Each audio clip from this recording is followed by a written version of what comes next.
Today we're going over the things that I do not like about my new Land Cruiser. Let's get right into it.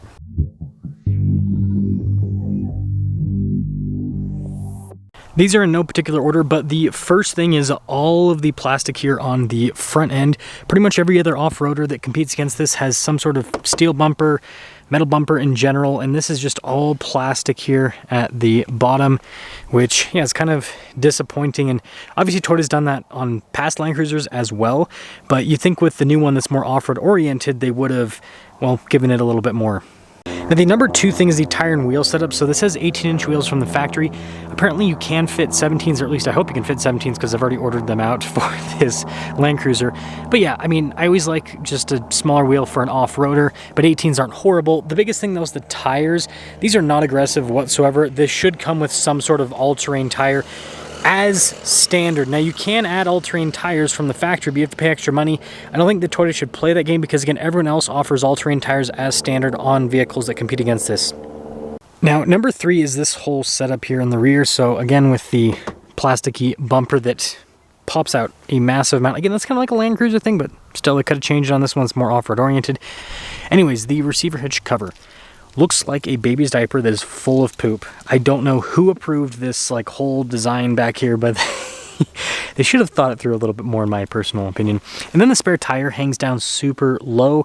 Like this pretty much forces me to get an aftermarket basically tire carrier that goes into the receiver hitch because, yeah, that just doesn't make any sort of sense whatsoever. Now I won't spend too much time on number four, but it is just the fact that the battery takes up so much space in the rear. You think that they could have done the packaging a little bit better, but again, it looks like it's just super tight with a solid rear axle, the spare tire, battery. So maybe they should have put the spare tire on the back of the car, then they could have done things a little bit different. Just a thought. And yes, I understand that they wouldn't be able to do a power hatch like this if they had a spare tire on the back, but I would rather have a spare tire on the back and a manual hatch like the Lexus GX has, like the swing gate, the old one. I'd rather have that than power, just my opinion. Now number five is just how tin can like this sounds. I mean, listen to this doors. Absolutely awful, absolutely hollow. Like, again, Land Cruiser is supposed to be a more premium product. I get that this one's more affordable, but they could have done a little bit more on the doors. And number six is the fact that it has a hood prop. Just kidding, but also, like, why? It's a pretty expensive car. You should have struts. Anyways, it's actually with the powertrain, so I do like the fuel economy with this powertrain. The one downside that I found with this powertrain is just the lack of towing capacity. Like, this actually has, pop over here, trailer brake controls. You guys saw the diaper receiver hitch cover. But yeah, it's got trailer brake controls and everything, and it's got a decent payload. It's 1,100 pounds. But this can only tow like 5,000 pounds because of the dinky four-cylinder. The Lexus GX that's the same vehicle as this can tow over 7,000. So some of us like this styling way more than Lexus GX, and so I hope that they eventually put the V6 in this down the road. Time will tell, but that'd be nice to get just the extra towing capacity. Last thing, have you guys ever seen a rat's nest like this before? I mean, it is crazy how much is crisscrossing all over the place, but you know, modern cars, right? Now number seven is the gauge cluster, and before you guys comment, yes, I know the tire pressure thing, it's something that I'm going to be taking care of tomorrow. I had a little bit of a malfunction. The tire's fine though. Anyways, digital gauge cluster, it's pretty customizable. The only thing is I can't have it show exactly the information that I want to see, and then it takes forever to actually set it up. And then if you have to change things while you're driving, it's just not as easy as some of the other units that I've tested in cars over the years, but it's not the worst. Now number eight is the fact that it only has USB-Cs. I understand that a lot of people use these, but there's still a lot of equipment that uses regular USB ports, so not having it in the car I think is a huge oversight, especially considering the demographic that's going to buy a Land Cruiser. Again, Toyota people, a little bit more old school. I mean, I know I am, and I know a lot of my friends are as well. And so, yeah, only putting this in the car, kind of annoying. Number nine is back to the gauge cluster. So if I want to adjust safety stuff, I have to go through all these menus, and some of the items you have to go, like, look at this. This is absolute insanity. And then you got to go to vehicle settings. You got to press it again, or maybe you have to hold it down. Okay, there we go. You have to hold it down, and then you have to keep going down. So I think you guys get the point that I'm trying to make here. It is way too difficult to turn off some of the systems in this car. Like, they have physical buttons for some stuff, but like, this is crazy how deep some of the stuff is buried into the menus in terms of what you might want to like just change quickly. So yeah. And finally, number 10 thing is my ugly face. Okay, I'm just kidding. That's not part of the Land Cruiser, but in reverse. Let me see if it'll make it. I have to go a little bit faster maybe. Of course it doesn't want to do it when I'm doing it on camera. Why? This is so annoying. Every single time I try to show Okay, let's try this again. Let's go forward. This is so stupid.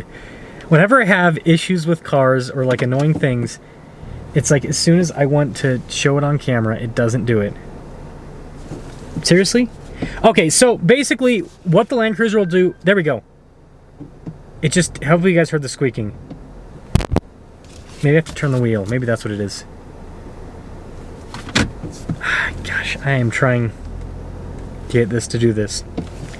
But essentially, in reverse, it'll just squeak like crazy. Like I don't know what it is. It sounds like it's the brakes, and it's not. Okay, so you guys could say, oh, you have a problem with your Land Cruiser, and no, there we go.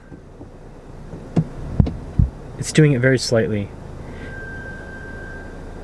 You guys can hear that screeching. So the Land Cruiser press car that I had for a week, same exact thing. And I've tried it at dealerships with new Land Cruisers, same exact thing. I don't know why it squeaks in reverse.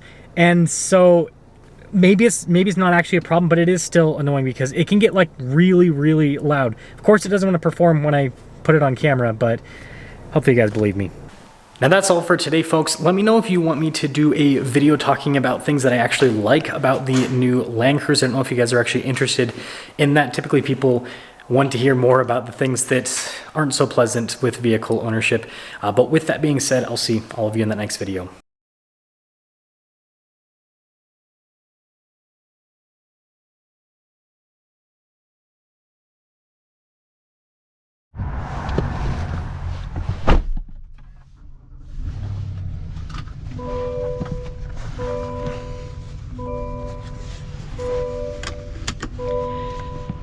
Well, let us set off in this Suburban LT. By the way, visibility, it's solid. Again, it is a big SUV, so it's just the distances are great.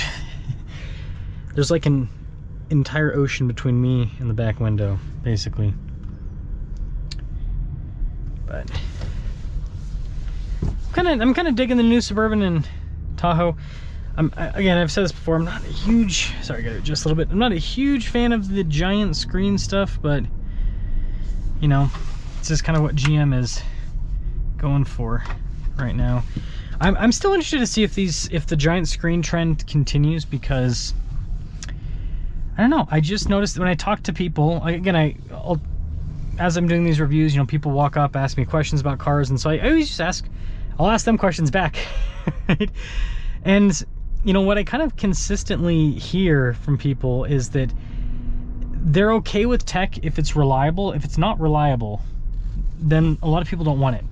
That's actually the reason. Like people, these giant screens, they're like, it's okay, but I'd rather have a physical button because I know it's gonna just, every time I push it, it's gonna work.